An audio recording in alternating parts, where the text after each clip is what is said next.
Farms. Farms are great places, aren't they? But the thing is, if you're a farm owner or you have access to a farm, you've got lots of space, surplus space. And you can kind of leave stuff lying around or bury stuff or park things and not really go back to them. And that's what's happened in this instance. That there is a chicken shed, partially collapsed, as you can see. And in there is a car that was parked in there by a chap called Richard about 20 years ago. And he wasn't really expecting to leave it in there quite so long, and time's passed, he sort of forgot he had it. But today, we're going to hopefully dig it out.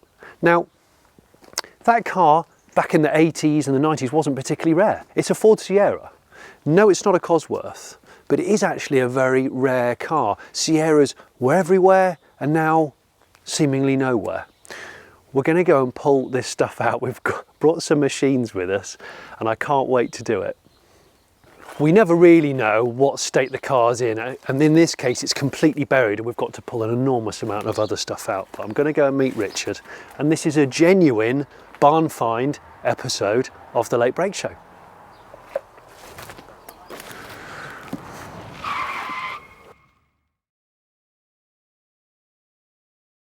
So Richard, firstly, thank you for contacting me. On the off chance that I might be interested in a Sierra in a shed. This is a chicken shed, or was? It was a chicken shed, yeah. Yeah, it was a chicken shed. So what's the story? I can't see the car. It's in there, right? Yeah, it's buried in there behind all that junk. Yeah, it's been in there 20 years, and it was used as a family car for a couple of years, and then literally my brother-in-law had borrowed it for 6 months or so, and after that it stayed here, and that was that. So it got covered up and put away. So yeah. The car in question is a Sierra GLS 2.9 4x4. That's right, yeah. So it's like it was a sort of top spec, non-Cosworth, non-sport. Yes, it's basically like family car. Yeah, it's just like a Ford Sierra gear, but with a 4x4 system, which made the whole thing a real fancy, nice luxury car. Yeah. So yeah, I mean, I haven't seen it for 20 years old, so I have no idea what conditions it's going to be. You haven't looked? Because I haven't looked. I know it's on the right somewhere where that collapsed roof is. That's all I know. So yeah, we have no idea what condition it's going to be in. You know, it could be a pile of rust. It could be okay. I don't know. So you parked it in there. It was running and driving. Yeah. And you said we got a good chance of getting it out because Richard just happens to work in groundworks, which means he has access to some big machines. Just casually brought a lorry along with a grab, a mini digger, and a dumper truck. So am I right in thinking if we're going to pull it out today into the sun, it's got to come this way? It's got to come this way. Yeah, there's no other access to this building, and it's just going to be too much aggravation to sort of take it through the side, even though the building's derelict really. But it's just going to be easier just to prop up the roof, pull the car out, make a runway through, pull it out this way. Right, I've got the BFF on. You know the rules. The barn find fleece. It's in action, and I'm willing to crack on. We've got some great mowers as well. Slightly side note here. We're supposed to be talking about classic Fords, but I do like a mower. I've seen two ride-ons already, Richard. I think there's a few more. Yeah, there's a few more. And there's a lot of compressors seem to be accumulated in here, and wheelbarrows, and just old doors, just old farm stuff really. Farm junk. It's junk. Yeah. There's not other cars lying around, is there? I don't think there's nothing. No, there's not. I'm pretty sure there's not. No. There's a couple of old Allen sides here. My brother loves an old piece of agricultural equipment. He'll be here like a rat. I mean, who knows what we're going to find in there? You know, it could be some interesting stuff. Yeah, but we're just going to have to dig it out and see what we can find. Yeah. He's brought the ignition key. We'll drag the thing out, have a really good look around it, and then we will see if there's any chance of firing this thing up. Bearing in mind it hasn't started in 20 years. Yeah. We might hear the V6 by the time the sun goes down today. Yeah, you never know. Right, we need to do this then. Let's try and get the doors open and clear a bit of a gap. And then you can show me the digger that you've brought and any other plant.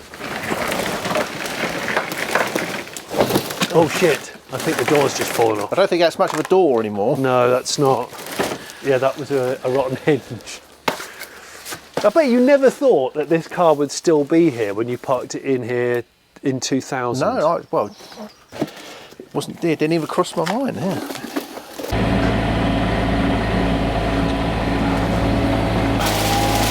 So we're going to clear away some of the scrap. You mind that Vanette? Is that classed as rare but nobody cares? The Nissan Vanette? I've just noticed the Vanette, it's got some 70s hubcaps on it. I don't know what they're from, but I'm sure they're 70s. They're mint.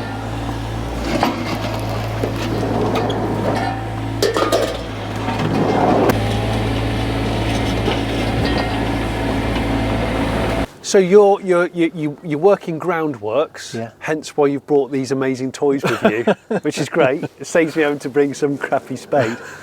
But as soon as we walked in the yard, I noticed there's another Ford that's been left for dead. Yeah, that's been there. That's been there probably the same amount of time, really. 20 years. It's getting up there, if not longer. If not longer. If not longer, yeah. It's I bought it to start my own business for years ago, and it never materialised. And I bought it from the other side of Maidstone. I drove it home, parked it there, and that's where it stayed ever since. And that's it. That's it. Yeah. And it's probably quite a desirable lorry now. I don't know. What year is it? It's an 88. It's an E. E, yeah, 88. E88. Yeah, it's an old tarmac lorry. Yeah. I like it. Yeah. So we haven't got time to crank that today. we got too many. We got a nice Sierra, yeah. An executive Sierra to pull out. Right. So mowers. Oh, it's a hater. That's right. The handle. It's a rotavator. Yeah, it connects. Up there, I think it's broken, isn't it? Yeah, or someone's unbolted it. No, it's the wheel snapped. Oh, that's not cool. Hopefully it didn't happen when you were driving it in anger. I bought a Ford Sierra. She is a mini-o. A 2-liter Pinto. A visor is so broke. I bought her off now, my heels and 30 low. The only dimmer on Sunday, and he went 30. Digging a hole. It's not Miami Vice.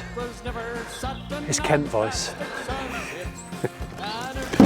Sorry, that's such a dad joke. It's a bit of patina on the bad boy. On the horn pusher it says Gazelle. It's actually got a sporty steering wheel, which somewhat excites me. I think the steering's a bit vague. I think the steering is a bit vague, yeah.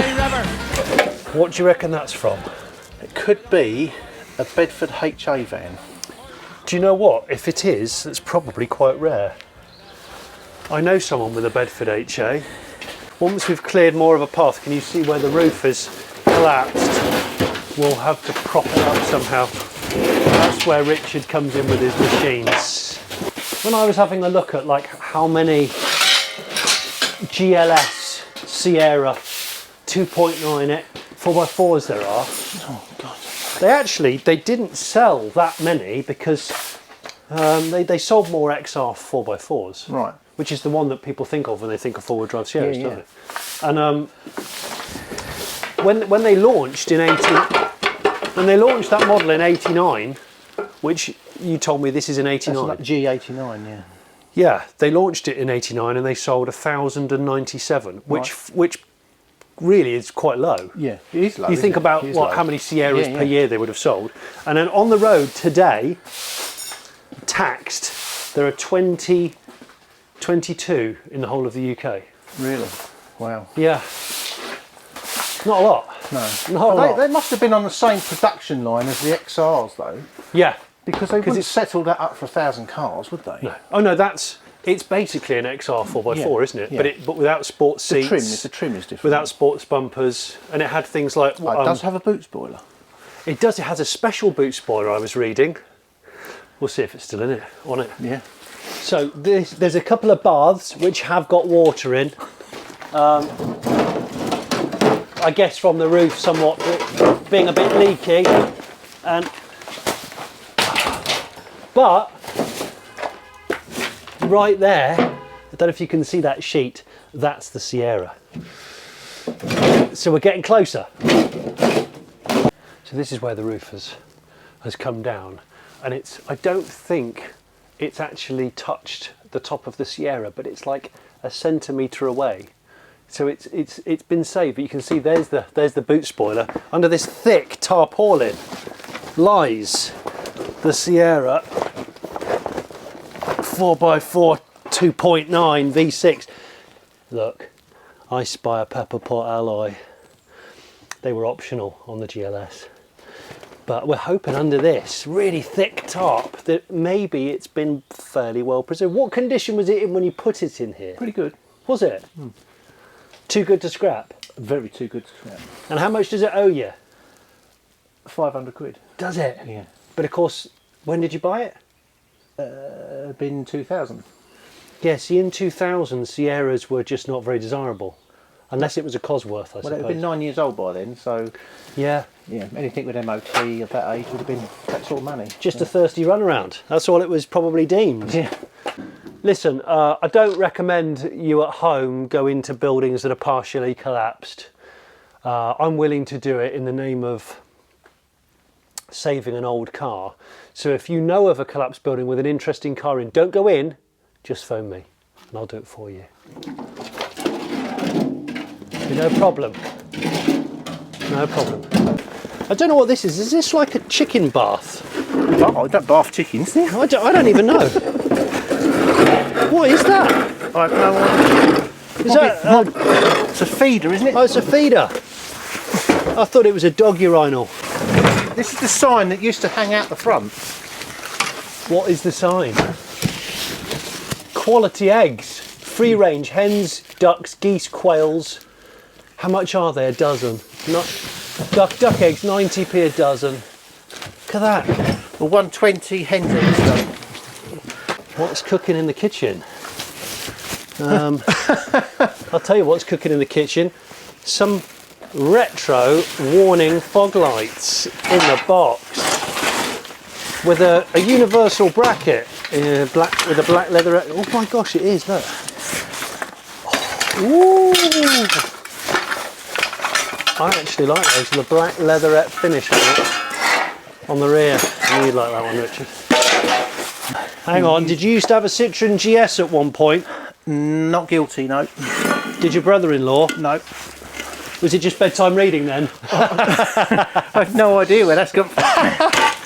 All right, well that's the back of the car, right? That's the back of the car. Look. There is the back of the Sierra. Oh look, I've got the badge. I've got the badge. What's it say? Sierra in that lovely font.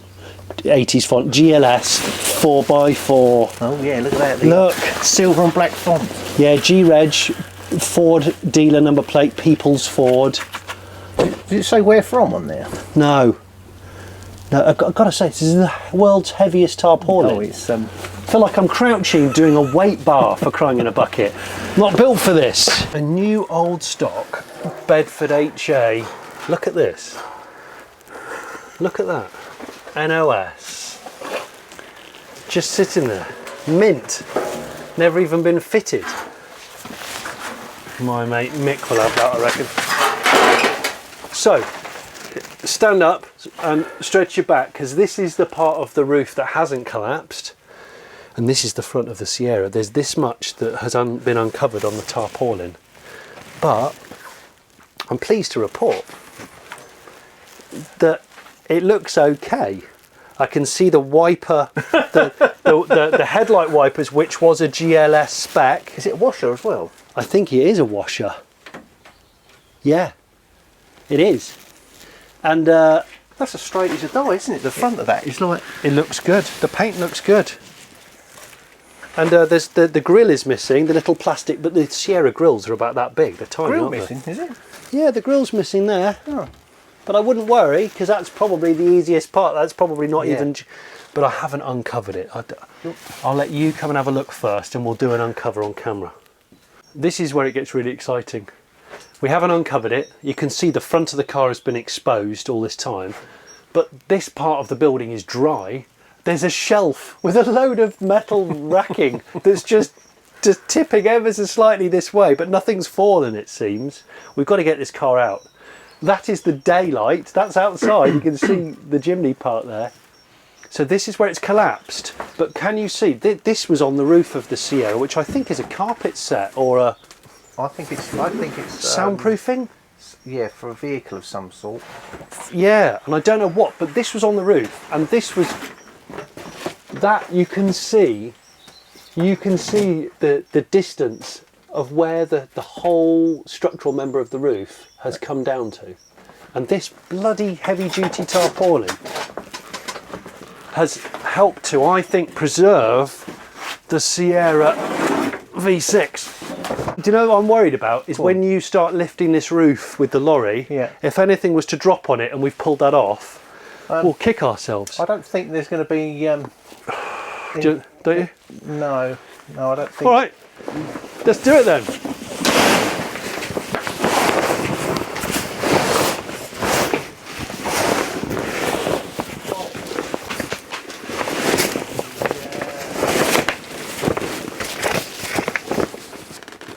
The good news is it didn't hit the car. Right. That gutter looks intact. The sunroof isn't smashed. The windscreen isn't smashed. So all this metalwork that kind of crippled and bent as the roof came down, the only thing that's been hit, is the side mirror. You want to try and pull the Sierra this way a bit. And pull it to us about 18 inches. Yeah. Just so the roof is inside between the two. Yeah. And then, we'll use the tow bar for that, won't we?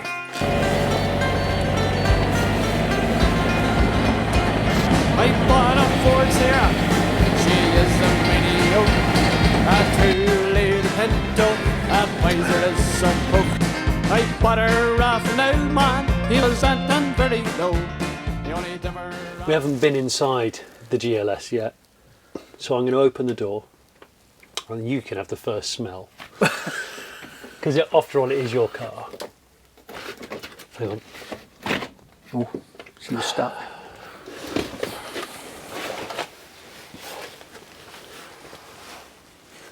Well, that smells surprisingly good. Yeah, I mean the steering wheel's got a bit of mustiness on it. It's not damp. It doesn't smell damp. It's not damp at all. Or mouldy. Well, it's a bit of mould, but it's not smelling all bad. It's not hanging. No. Come and have a look. Come and have a look.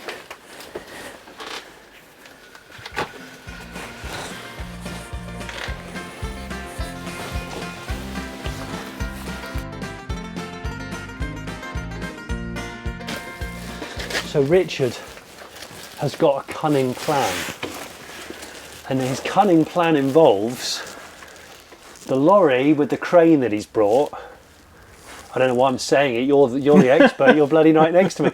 But basically parking the lorry alongside the building. Yeah. Park it alongside the building, put a strop through, we'll break through into that skylight there. Yeah. We've got another skylight here, we'll put a big strop through, and we'll gently lift it up. We've got a bit of this will help support the lifting as well. So just tickle it up. Yeah, it's not overly heavy. So you think if you gently lift it, and I'll spot you from the inside.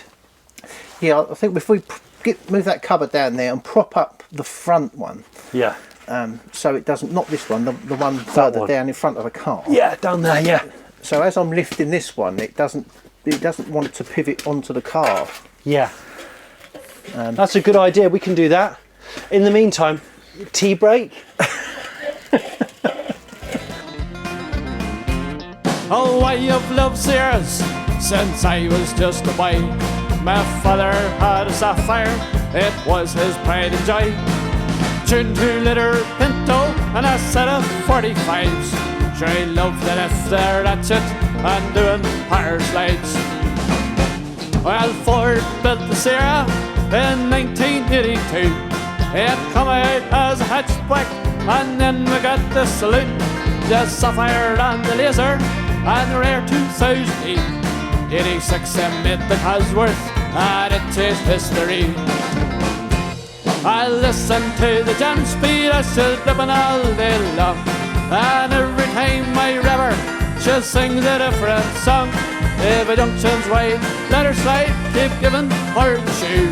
It's hard to beat the Sierra, no matter what you do.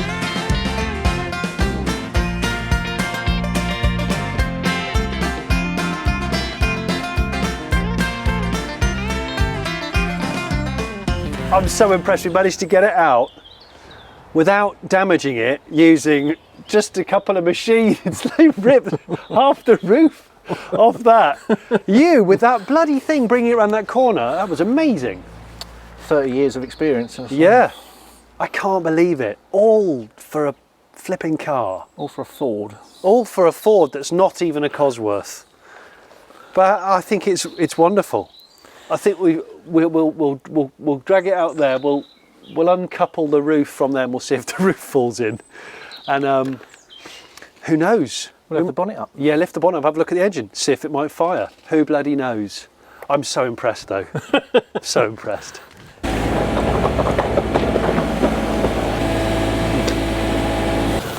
This isn't Strictly Come Dancing, you know. What were you doing? Okay, so as you saw, we managed to drag the car out and get it on the yard to get some shots of it before we lose the sunlight today. And it's amazingly solid. I'm impressed. Looking at the arches, I had a quick look underneath the backs of the sills. There's a tiny bit on the seam of the sills, but we're talking pretty remedial rust. A little bit on the outer corners of both the driver and passenger door. Oh, and the mirror, the body coloured mirror, is here. Oh, you found it? So I think there might have been a problem with the mirror or the central locking or something on this door. Ah, right. And I think that's why it must have been removed. So yeah. I know it was a long time ago, so you probably can't remember what. No, I can't know. And in the boot is the spare alloy wheel and tyre, and a full set of head and tail lights. So spare headlights, spare tail lights. Which is always, and you know what, that fabric interior, you know, you were looking at it before. Yeah. That will clean up really well. Yeah, good valet. Yeah. If that after a good shampoo, I think you'll be able to bring that out. But let's have a look at the motor. I forgot what Because yeah, it's under there. Because this is a 2.9 injection. It looks normal, doesn't it? That's the thing about the GLS. It didn't have the sort of swagger of the XR 4x4. It's fundamentally the same car, I think. But beneath the sort of sensible paint and the luxurious kind of family man interior, you've got four-wheel drive system, electronic fuel injection V6 2.9, and of course, being a Sierra, what was radical about it at the time was aerodynamics, independent all-round suspension. So I have no idea whether we can get this to fire up, but I'm going to crack out the WD-40 and get my tools out. We'll see if we can run some checks, see if we can get some lights to appear on the dash. Let's see, yeah. Check for fluids, maybe whip the plugs out, we shall see. It's good, isn't it? The thing is, I was reading up, in I think 1985, the XR 4x4 was launched at the Geneva Motor Show, and then it went on sale a year later in 86. And you could buy an estate or a saloon, or a hatch. But this went on sale, the GLS, in 89. And this is an 89 car, the first year that the GLS 4x4 went on sale. So I actually think that this is a rarer car than an XR 4x4. Shorter production run and less sold. I'm digging it though. It's weird, isn't it? You saw Sierras everywhere. Yeah. When I was younger and, you know, when I was a teenager, they were just sort of bangers really. And now, suddenly they've all gone and people are like, wow, a Sierra. Now it's missing the front grille, but on a Sierra, the front grille's tiny. It's only that big. And I remember when I was a kid thinking that these look so modern because the air went in there and down there. It didn't have a traditional big grille. Yeah. You're like, wow. I mean, it makes a Ford Cortina, the car it replaced, look like some sort of Victorian spinning wheel. Right, tool time. Of course, it's old oil, but it's got oil in it. The King lead into the distributor cap looks a bit manky and loose. So we're in a farmyard, we might be able to rob a single HT lead off another car to get a good spark connection. Then I'll find out where the fuel line is. Now, I'm not an expert on these engines or Sierras, so please don't tear me to pieces. But what we'll try and do is we'll always turn it over first without that in. And then what we'll do, well, or before we do that, we'll also see where the fuel is coming in and purge the old fuel out. And I've got a can of fresh anyway. We might be able to run it off a can and completely avoid the fuel tank.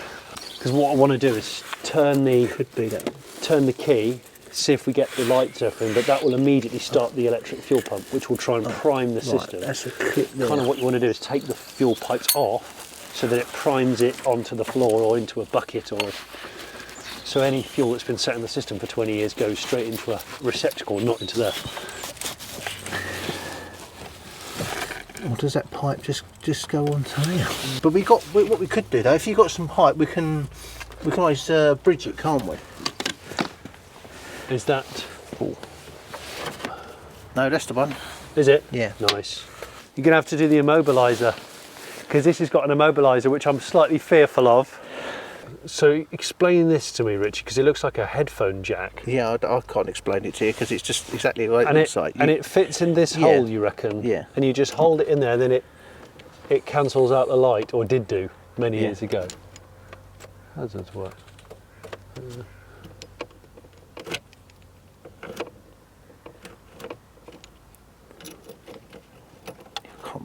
I just can't. We might have to separate it off that key. Yeah. And try it that way. I can't remember. Yeah, you could leave it in there. I mean, let's see. I mean, my worry is that if that's all dead, then you're dealing with an immobilised car. Courtesy light works. Courtesy light's on. You know, I'll take the small wins with the time we've got left. Oh, see, I hate immobilisers because they actually work sometimes when you don't want them to. Are they really loose? Loose as a goose, yeah. Okay. Right. See if it makes any difference. Oh, Oh, we're on. I just heard some sort of solenoid. Yeah, we're on. Are you? Yeah. Firing. Yeah.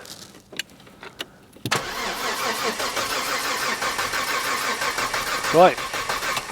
Let me put that king lead. Although that king lead is suspiciously loose. Or the fuel pump's not working at all. Yeah. So you could go old school. Squirt some easy start down its neck. Yeah, could try that. If it works. Yeah. Yeah, you've passed an MOT. Congratulations. All of the above just worked then. It's nice that it sounded really smooth when it turned over. We're sort of running out of light and time really. So it's one of those things where I'm trying to kind of work out whether or not the immobiliser is immobilising, and whether or not there's a chance. I'm not sure whether you can start it by bypassing the airflow meters. I just can't remember. And I don't know whether it's sparking actually. We should do a check of the spark. Which sounded like it's firing, but... Turn it over now. Ready? Yeah.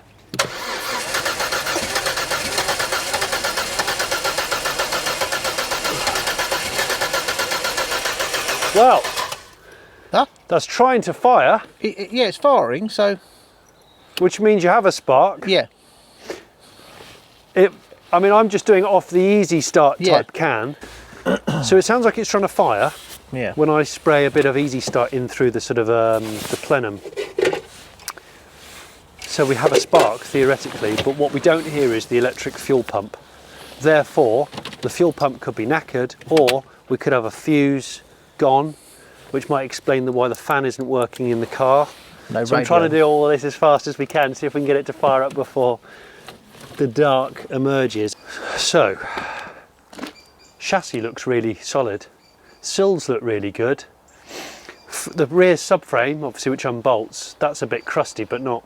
Fuel lines look hideous, which is not a good start when you're trying to fire a car up. However, I think it's leaving it in there in the dry has done it the world of good. Yeah. In terms of kind of raw preservation. Okay, I am going to have to throw the towel in on getting it fired up. We can't work out why the fuel pump isn't working, and we've run out of light and we've sort of run out of tools and options. But I think we've had a hell of a time getting that car out unscathed from a collapsed roof barn. I want to say a massive thank you to Richard for being so committed to getting it out. And actually, there's a good chance that he's going to keep the car. I think he was pleasantly surprised by how it's been preserved against so many odds. I hope you've enjoyed this episode of the Late Break Show.